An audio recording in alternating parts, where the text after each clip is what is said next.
Hi friends, ఎలా ఉన్నారు? బాగున్నారా? మనము మాస్క్ పెట్టుకొని తిరగాలి.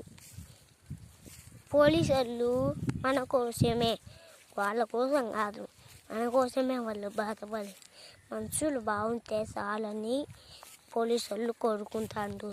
మీరేంది ఇటు ఎవరు మాట వినకుండా చోతంటే పోలీసు వాళ్ళకి ఏమన్నా వీళ్ళు మనుషులు కానీ రాజేసులు అనుకుంటారు. ఏంది ఫ్రెండ్స్ ఎలా తెచ్చాడు? ఏమనుకుంటారు మీరు? పోలీసులు ఏంది ఇలా చేస్తానంటే ఉడకనోరు మూసుకొని ఉంటారా? సార్ మేము బాగుంటాంలే సార్, నీట్కుంటాం, కరోనా వైరస్ వచ్చి మేము మాస్క్ పెట్టుకొని తిరుగుతాం సార్ అనాల. మీరేంది మేము మాస్క్ పెట్టుకోం, ఏం కరోనా లేదు ఏం లేదు అంటే మీరు కరోనా లేనట్టేనా? ఉంది మన దేశంలో అంత లక్కులు ఉంది కరోనా. మనము జాగ్రత్తలు తీసుకుంటే మనం కూడా బాగా రక్షంగా బాగా నీట్గా ఉంటాం. అది హాయ్ ఫ్రెండ్స్, అలా మాట్లాడతాం.